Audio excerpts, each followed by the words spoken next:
Bonsoir, il est 18h dans nos studios, la même heure sur toutes les pendules de nos stations régionales. Les titres de Sud Soir, c'est dans un court instant.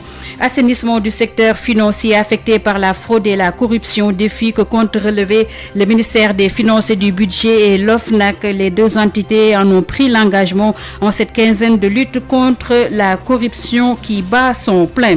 Suppression des villes, le cercle des communicants, décentralisation, mais son veto, son président Ibrahim Etia soutient que l'urgence de l'heure reste le renforcement des collectivités territoriales et la correction des incohérences territoriales. Tout le territoire national infesté depuis le 2 mars par la Covid-19, 70 nouvelles contaminations recensées ce mardi, 20 malades gravement atteints sont dans les services de réanimation et 622 patients sont traités. Pourquoi certains Sénégalais font fi des mesures barrières édictées par les autorités sanitaires? Le sociologue Djibi Diakhaté répond à cette interrogation dans ce 18h. Il en est l'invité. Sur l'international, Alpha Condé prête serment et promet de gouverner autrement. Son homologue ivoirien Alassane Dramane Ouattara tient sa promesse et crée le ministère de la Réconciliation nationale. Ado a réaménagé son gouvernement au lendemain de sa prestation de serment aux États-Unis. Mitch McConnell, le chef de file de la majorité républicaine au Sénat, a adressé ce mardi ses vives félicitations à Joe Biden et Kamala Harris. Info Éco complète cette édition mise en onde par Hassan Tchoun.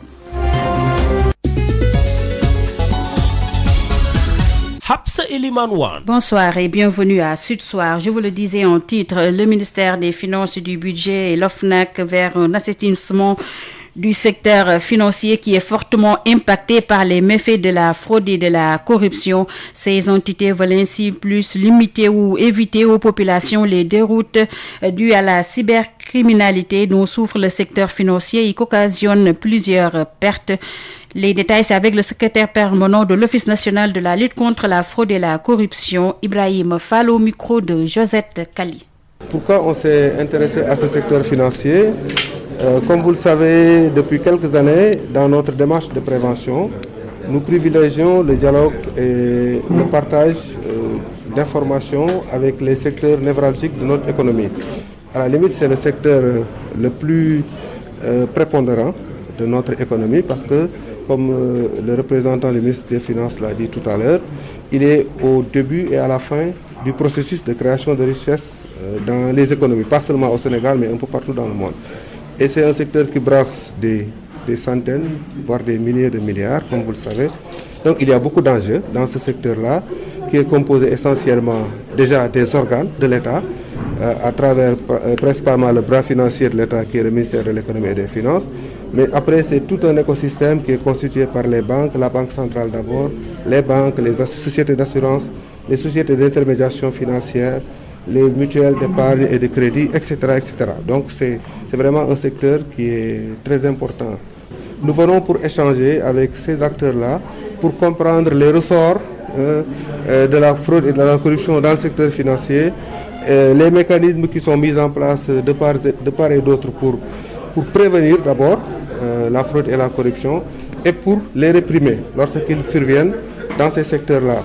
Et donc c'est vraiment pour nous aider aussi à développer ou à réorienter notre stratégie, parce que notre stratégie de prévention, elle se nourrit des activités que nous organisons, elle se nourrit de tous les échanges que nous faisons sur le terrain avec les acteurs, et ça nous permet donc de réadapter à tout le temps notre stratégie de prévention.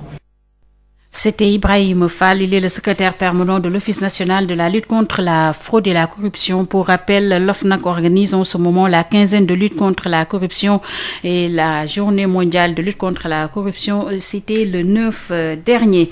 Après 4 années de mise en œuvre, l'USAID tire un bilan positif du programme Gold qui intervient dans plus de 80 collectivités territoriales pour une autonomisation et la gestion efficiente des ressources. Programme donc de la participation de la communauté dans la gestion des fournitures de services de santé, éducation, eau et assainissement, entre autres. Compte rendu, Odile Miklan.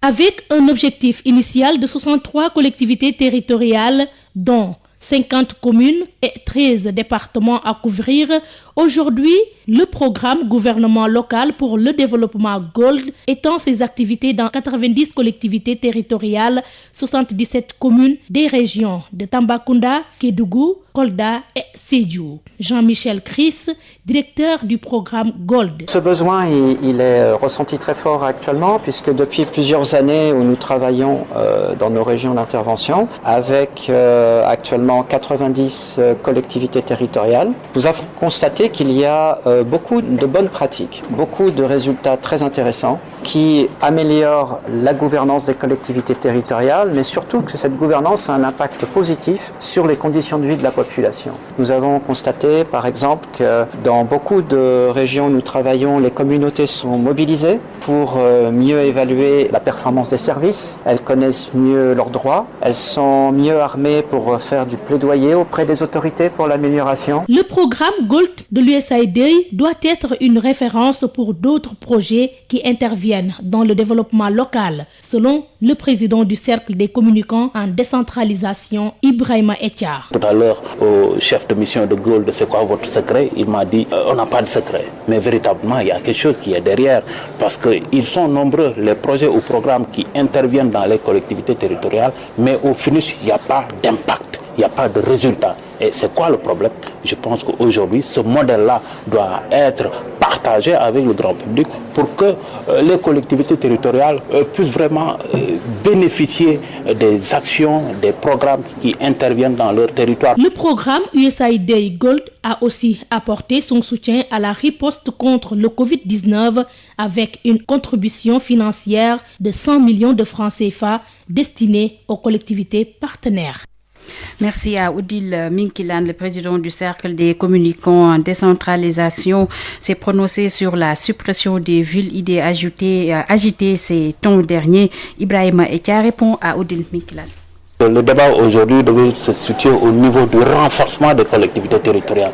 Où est-ce que le ministre a pris s'est inspiré? Est-ce que c'est la conclusion de l'évaluation de l'acte 3? Je dirais non. Parce que les problèmes fondamentaux auxquels les collectivités territoriales sont confrontées sont relatifs à la mobilisation des ressources, sont relatifs à la question des ressources humaines, sont relatifs à l'incohérence territoriale.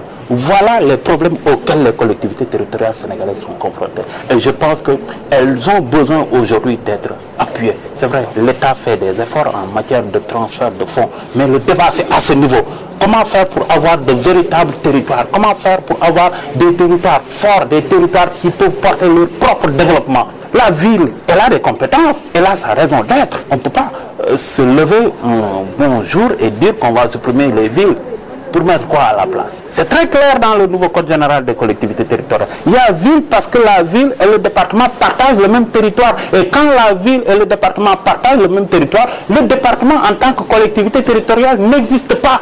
Ibrahima Etia, donc le président du Cercle des communicants en décentralisation qui se prononçait sur la suppression des villes idées donc agitées ces temps derniers. Et nous parlons du débrayage et grève totale demain des enseignants du QCEMS qui réclament le paiement intégral des indemnités des examens du BFM et du baccalauréat. Si une grande partie des indemnités du BFM ont été payées, ça traîne les pieds au niveau de l'IF de Thiaroye et de Keur Massar. Moussa Thiam. Elhadj Moussa Thiam, donc il nous parle du débrayage ce matin et de grève totale des enseignants du QCEMS qui réclament le paiement intégral des indemnités liées aux examens du BFM et du baccalauréat. Les enseignants du QCEMS continuent de réclamer le paiement intégral de toutes les indemnités liées aux examens du BFM et du baccalauréat. Ce matin, un débrayage dans tous les lycées de la région de Dakar est observé par ces enseignants qui sera suivi d'une grève totale demain. Pour ces enseignants, l'État n'a pas respecté son engagement de payer les indemnités à la date du 30 novembre, indiqué selon Amadou Ba, secrétaire chargé de la communication du QCEMS et secrétaire général de la section de Guédiawaye. Les enseignants sont à la fois députés, mais également démotivés par le manque de respect montré donc à leur égard. Nous avons eu donc à arrêter les cours à partir donc de 10h, notamment au niveau de tous les lycées, de l'IA de Dakar, de l'IA de Rufisque, de l'IA de Pikine et Guédiawaye. Maintenant, demain, on ira en grève. En croire ce dernier, l'essentiel des indemnités du BFM ont été payées à Pikine et Guédiawaye, sauf dans l'IF de Thiaroye et de Keur Massar qui traînent le pied. Dans ces IF, la grève est bien suivie dans le moins. Maintenant, ici donc à Guédiawaye et à Pikine, on a payé l'essentiel du BFM. La grève est beaucoup plus donc ressentie au niveau des lycées de l'IA Pikine et Diawaye, mais aussi également au niveau des CM qui sont de l'IF de El Massar et l'IF de Thiaroye. Au niveau des IA en charge des indemnités du baccalauréat, rien ne bouge, c'est le statu quo entre l'enseignement supérieur et les académies qui se renvoient la balle, déplore ce dernier. Pour le bac, tout est bloqué au niveau de l'IA, c'est entre l'IA et l'enseignement supérieur. Ces enseignants qui avaient préfinancé leur déplacement pour la surveillance et la correction des examens soutiennent que l'État n'accorde aucune considération à l'éducation. Ils vont continuer le mouvement pour exiger le paiement intégral de toutes les indemnités. Banlieue dakaroise, Elas Moussa Thiam, Radio Sud FM. Moussa Thiam, un enseignant a été tué ce matin dans un accident de la route. L'homme âgé de 24 ans à bord d'une moto Jakarta violemment heurté des chevaux. Mamoudou Kamara. La route a encore fait parler d'elle. Ce mardi vers 7h du matin, un enseignant âgé de 24 ans répondant au nom de Moïse Diène se rendait à Kermodjabel à bord d'une moto Jakarta. Ce dernier a violemment heurté un des 4 chevaux conduits par Abdoulaye Sow en partance pour le marché hebdomadaire de Kersosé. Un accident mortel qui est survenu à 3 km de la commune de Kersosé. Malheureusement, l'enseignant est tombé sur la chaussée et son casque de protection s'est cassé. C'est ce qui lui a occasionné des blessures à la tête. L'enseignant est mort sur le coup. Son corps sans vie a été déposé à la morgue du centre hospitalier régional El Hadji Ibrahima Niass de Kaolack par les sapeurs-pompiers de la 31e compagnie d'incendie et de secours de Kaolack. Les éléments de la brigade territoriale de la gendarmerie de Kaolack, dirigés par l'adjudant-major Abdou Cissé, ont ouvert une enquête. Kaolack, Mamadou Kamara, Sud FM. Mamadou Kamara, nous restons dans l'espace scolaire avec la vaccination des filles dans les écoles contre le cancer du col de l'utérus. Beaucoup de parents d'élèves expriment leurs craintes et ne veulent pas que leur enfant en fasse partie. Les autorités sanitaires rassurent. Le coordonnateur du PEV, Dr Ousmane Badiane, s'en explique au micro de Adjandé Mariam Ndiaye. Le vaccin contre les infections HPV dans le cadre de la lutte contre le cancer du col de l'utérus a été introduit dans la vaccination de routine en 2018. Donc, c'est un vaccin qui cible les filles âgées de 9 à 10 ans et qui est administré en 2 doses à 6 mois d'intervalle. Donc, ce vaccin est administré normalement dans toutes les structures de santé et est disponible partout. Mais comme vous le savez, les filles de 9 ans, de 10 et 9 ans fréquentent le plus souvent l'école, donc ils sont pas souvent dans les maisons. C'est pourquoi, pour les atteindre, les programmes ont décidé de mettre en place aussi cette stratégie de vaccination au niveau des écoles pour vacciner le maximum des filles. Donc cette stratégie s'est bien déroulée. En 2019, on a pu vacciner pratiquement dans toutes les écoles. Et en début 2020 aussi, entre le mois de janvier et mars, l'activité se déroulait normalement. Mais après, au mois de mars, avec la Covid et la fermeture des écoles, les activités au niveau des écoles ont été suspendues parce que l'école était fermée. Maintenant, avec la rentrée, les équipes sanitaires sont en train de se rendre au niveau des écoles pour rattraper les filles qui n'avaient pas eu l'occasion de se faire vacciner durant cette période-là. Donc, c'est une activité normale qui se fait toutes les années et qui va continuer à se faire pour protéger nos filles contre le cancer du col de l'utérus.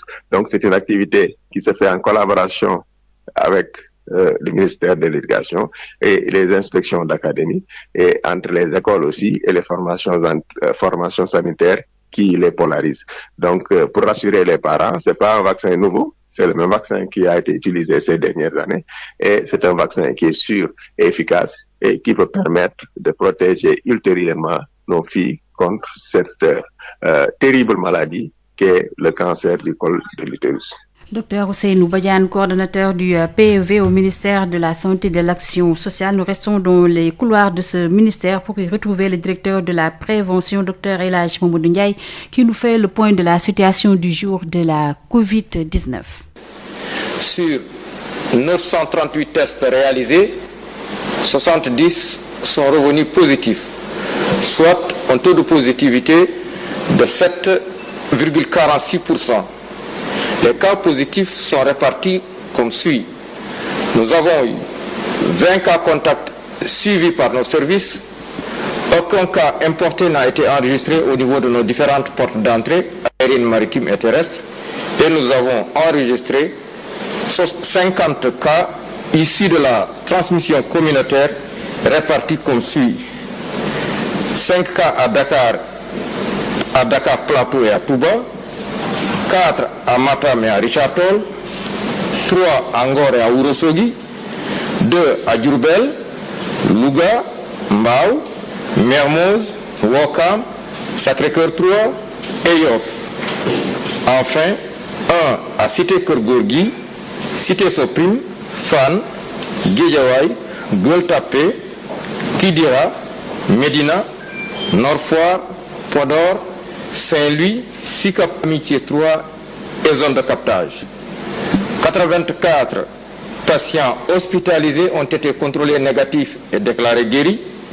20 cas graves sont pris en charge dans nos services de réanimation. Nous quittons les services du ministère de la Santé et de l'Action sociale qui se trouvent à Fann Résidence pour nous rendre à Ziguinchor. Et c'est pour parler de ces 3 localités, Bilas, Bofa, Boussolum, donc 3 localités de la région sud qui ont la particularité d'abriter des forêts touffues. Et ce sont des zones de prédilection des bandes armées entre personnes disparues et personnes portées disparues. Ces 3 villages avec leurs forêts basculent dans de tristes événements, nous dit Ignace Ndeye.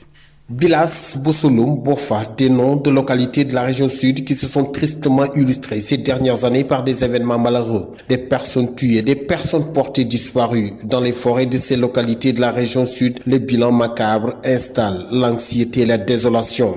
Ces villages ont la particularité d'abriter des forêts touffues, souvent zones de prédilection des bandes armées, appliquées à leur position géographique puisque situées à la lisière de la frontière avec la Guinée-Bissau. Le mouvement suspect d'éléments armés reste souvent source d'inquiétude et de désolation pour la population de la zone. Sa triste réputation, Bofa Bayot et sa forêt la doivent à la tuerie qui s'y est produite en 2018 lorsque 14 personnes y ont été froidement abattues par des éléments armés. Le dossier, encore aux mains de la justice, attend de livrer tous ses secrets. Dans la forêt de Boussolum, autre localité, 4 personnes à la recherche de produits forestiers y sont portés disparus depuis plus d'1 an maintenant. Aucune trace de ces 4 jeunes introuvables, tout comme les 3 jeunes de Niadjou récemment portés disparus dans la forêt de Bilas.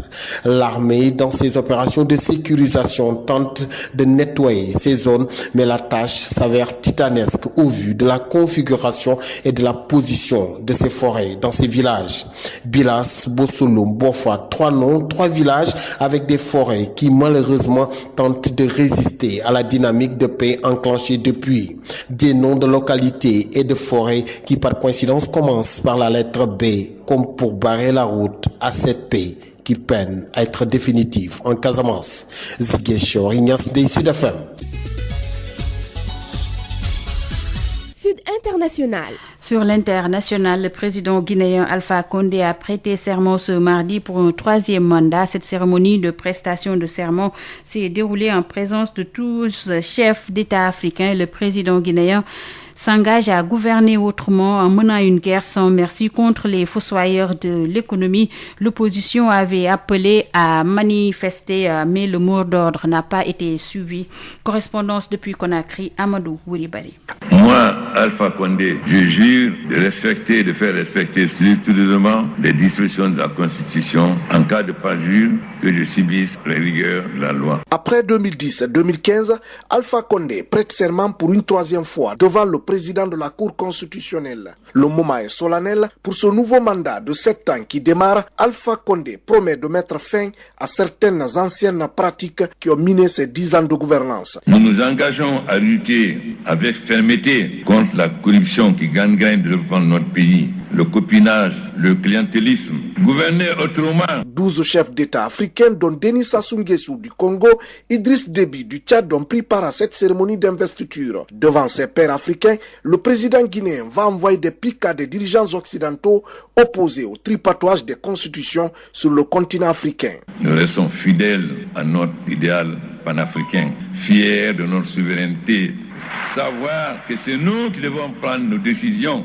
Cette prestation de serment est l'aboutissement d'une longue bataille menée par l'opposition qui a organisé des manifestations meurtrières pour empêcher Alpha Condé de garder le pouvoir. Maintenant que le président est investi d'un nouveau mandat, le président de la Cour constitutionnelle invite Alpha Condé à travailler pour améliorer les conditions de vie des Guinéens. Remédier aux maux dont souffre la justice, fournir l'eau et l'électricité, faire en sorte que le gain du pain quotidien cesse d'être l'obsession de chacune et de chacun de nos concitoyens. Des opposants qui étaient farouchement opposés au troisième mandat d'Alpha Condé ont pris part à cette investiture, sauf le principal challenger du président guinéen qui a décidé, lui, de bouder la cérémonie où il était pourtant invité. Cellou Dalein Diallo, qui s'est autoproclamé vainqueur de l'élection présidentielle, a plutôt invité les Guinéens à sortir dans les rues ce mardi pour empêcher cette investiture. Un appel qui n'a pas été suivi car des militaires ont été déployés partout dans la ville pour empêcher tout mouvement de protestation. C'était depuis Conakry, Amadou Ribari pour Sud FM. Amadou, nous quittons la Guinée pour nous rendre au Mali où les travailleurs réunis au sein de l'Union nationale des travailleurs poursuivent une grève de 5 jours sur l'ensemble du territoire. Plusieurs structures de l'État sont paralysées. Correspondance Sori Ibrahim Meiga. Comme on pouvait s'y attendre, l'Union nationale des travailleurs du Mali, la plus grande centrale syndicale du pays, a mis en exécution son mot d'ordre d'arrêt de travail depuis ce lundi 14 décembre, qui se poursuit jusqu'au 18 décembre prochain. Ce mardi matin, deuxième jour de grève, la remarque en ville est palpable. Pas d'embouteillage, circulation très fluide, service minimum assuré dans certains hôpitaux publics. La douane, le syndicat des greffiers, la Société malienne de gestion de l'eau potable, l'énergie du Mali, tous ceux-ci ont observé la grève décrétée par l'UNTM. L'Union nationale des travailleurs du Mali exige du gouvernement le règlement des droits des compressés et des partants volontaires à la retraite. L'UNTM demande également à l'État l'harmonisation des grilles salariales des agents de l'État et la relance du chemin de fer. Ce regroupement syndical est une composante de 13 syndicats de tous les secteurs d'activité du pays. Il avait entamé en novembre dernier aussi un mouvement de débrayage de 3 jours qui avait paralysé toutes les activités dans nos services publics. Par ailleurs, la centrale se dit prête au dialogue avec les autorités de transition, dont le président Bandao entame depuis hier une visite de quelques jours en Côte d'Ivoire, Guinée-Conakry et Niger.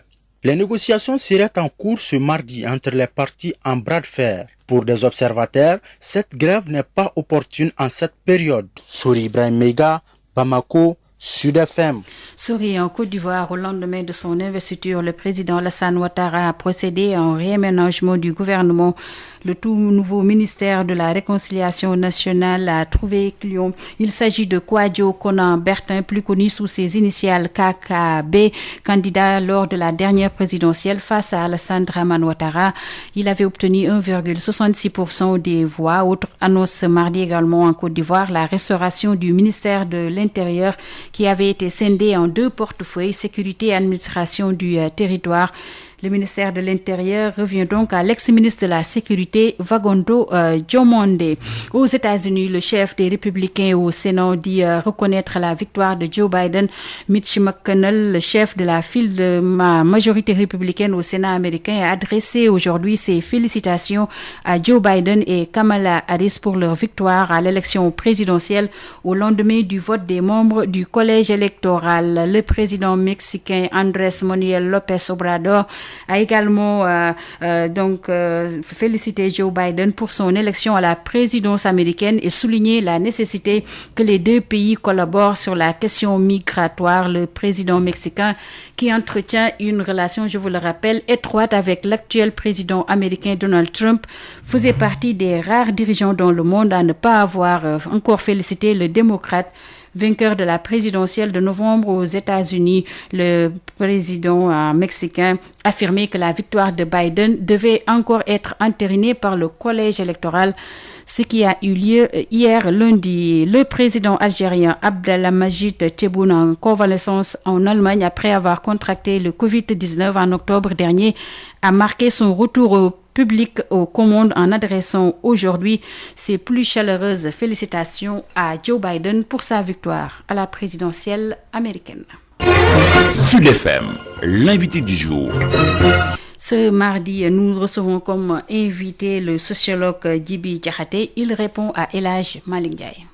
Nous sommes avec le professeur Djiby Diakhaté. Bonjour. Oui, bonjour.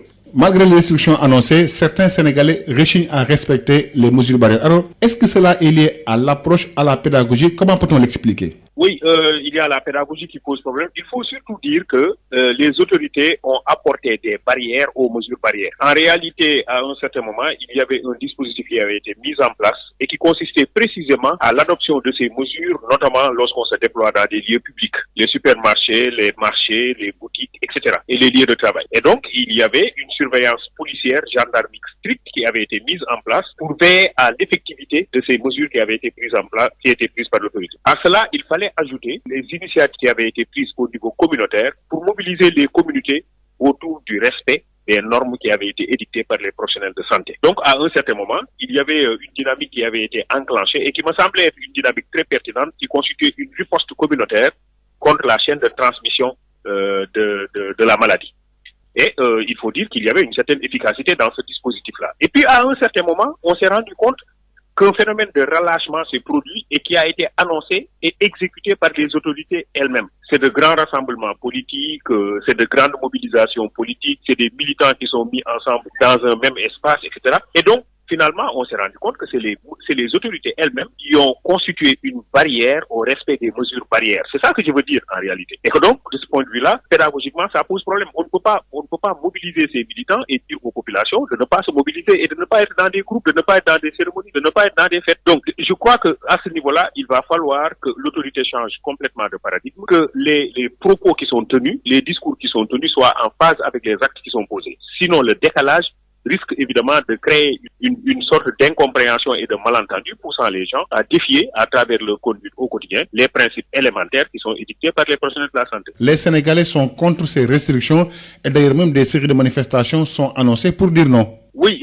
il est clair que il y a des groupes socio-professionnels qui ont été particulièrement ébranlés par la COVID-19 et par les mesures qui ont été prises. Et parmi ces groupes, vous avez évidemment les acteurs socioculturels, vous avez ceux-là qui sont dans le tourisme, etc. Et donc, qui se sont heurtés à de véritables difficultés dans l'exercice de leurs activités. Maintenant, vous avez à côté de cela, tous les autres citoyens qui, de fait ou même de nature, sont hostiles à toute mesure de restriction des libertés. Ce qui veut dire qu'on va avoir de véritables difficultés à reprendre des mesures qui avaient été en vigueur et qui, à partir d'un certain moment, ont été levées peut-être de façon inopportune. Maintenant, aujourd'hui, il va falloir retrouver cette efficacité en utilisant des raccourcis efficaces. Et il me semble que les raccourcis les plus efficaces, c'est l'implication des autorités religieuses et coutumières. Donc, il faut tout de suite mobiliser tous les chefs religieux, toutes les autorités coutumières autour de discours qui appellent les gens au respect des mesures, mais autour aussi d'adoption de portraits. Donc, il s'agit à ce chef religieux de se présenter au public avec son masque, avec son gel, etc. Une façon de montrer, avec un exemple très précis, le type d'attitude que les uns et les autres devraient adopter. Mais cela suppose un plaidoyer à l'endroit de ces autorités. Et ce plaidoyer doit être porté par les professionnels de santé et non pas par les politiques. Je dis donc autour du marabout, autour du chef coutumier, vous avez un staff de médecins qui lui sont très proches et qui peuvent lui parler et lui demander évidemment aussi de porter le discours à l'endroit des disciples. Et je crois que ça pourrait être un raccourci. En même temps, maintenant, il appartiendra à l'autorité de santé de reconstituer l'appareil de mobilisation communautaire autour des ASC, autour des chefs de quartier, autour des Badjonogor, etc. Il y avait toute une dynamique qui avait été enclenchée mais qui a été cassée. Donc, il appartient à l'autorité de santé, il me semble, de retravailler autour de la remise en place de ce mécanisme de mobilisation communautaire. Quel autre discours pour faire face à cette deuxième vague de contamination? Mais je crois que le réflexe n'a pas changé d'une entité à une autre, d'un pays à un autre. Les réflexes, les mesures sont les mêmes. Il faut que les gens adoptent les règles barrières. Il faudrait précisément qu'il y ait maintenant un travail qui fasse comprendre aux uns et aux autres que la chose est repartie et de la façon la plus inquiétante qui soit. Et qu'on a commencé à faire le décompte macabre que les gens sont malgré tout plus ou moins insouciants. Donc il y a encore un travail à faire. Je crois que nous avions même à la limite dépassé cette étape, mais on est obligé de revenir là-dessus. Beaucoup vous diront qu'il y a de la manigance autour de ça, qu'il y a de la manipulation dans cette affaire, mais parce que simplement vous avez la ligne de conduite de l'autorité qui n'a pas été très précise. Il y a eu, il me semble, des hésitations. Il y a eu des remises en cause de principes qui avaient été mis en place, etc. Et ça crée une sorte de désorientation chez les acteurs. Donc, il faut reconstituer ça. Et il me semble qu'il faut un pool qui travaille sur la communication, qui travaille sur l'approche, pour permettre d'huiler tout ça et d'amener les gens à se rendre compte que il y a un sérieux souci, pas seulement au Sénégal, dans le monde entier. Les gens sont en train d'initier d'ailleurs des vaccinations dans certains pays, mais en attendant nous que les vaccins nous arrivent, il faudrait précisément que l'on travaille à adopter les règles barrières. Djibi Diakhaté, je vous remercie. Je vous en prie. Le journal de l'économie. Ce mardi, Info Éco s'intéresse au secteur de la boulangerie, au moment où le regroupement des boulangers observe une grève de 48 heures pour exiger la vérité des prix. La Fédération nationale des boulangers poursuit sa tournée nationale afin de vulgariser le décret portant réglementation du secteur. Son président Amadou Gueye nous fait le bilan d'étape de leur tournée. Nous venons de terminer 8 régions et la semaine prochaine, nous allons entamer la partie sud, avant de terminer à Dakar le 28 décembre et ensuite faire un atelier de restitution pour vraiment recueillir tous les avis. Il faut comprendre, la réglementation effectivement a des spécificités au niveau de certaines localités. Et ce qui est important dans cette tournée, l'arrêté 11 322 qui crée le comité technique du suivi de la boulangerie donne le plein pouvoir aux autorités locales et aux acteurs de manière globale. Les gouverneurs de chaque région vont ensuite mettre des arrêtés régionaux. Il y a certes les services techniques, mais aussi les boulangers. Il y a aussi les associations de consommateurs et tout autre acteur.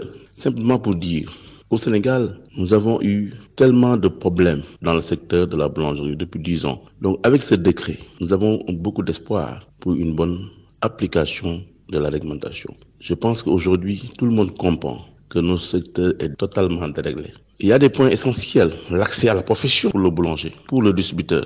Ça, c'est très important. L'autre partie, c'est la distribution du pain. Quels sont les moyens de distribution du pain? Comment distribuer le pain? Et ensuite, comment vendre le pain? C'est toutes ces actions-là qu'on va expliquer, parce qu'il y a un dérèglement. Enfin, il y a une nouvelle norme obligatoire. Il faut que tout le monde le sache. La norme obligatoire nous parle aussi du poids, de la longueur de la baguette. L'intérêt de cette tournée nationale, c'est d'essayer de régler un problème crucial. Mais cependant, il faut comprendre une chose. Nous, la FNBS, nous croyons à l'application effective de cette réglementation. C'est pourquoi le ministère du Commerce a même créé une task force. S'il y a des réclamations et des indications et une mauvaise interprétation des textes, que ce task force du ministère du Commerce puisse le régler rapidement.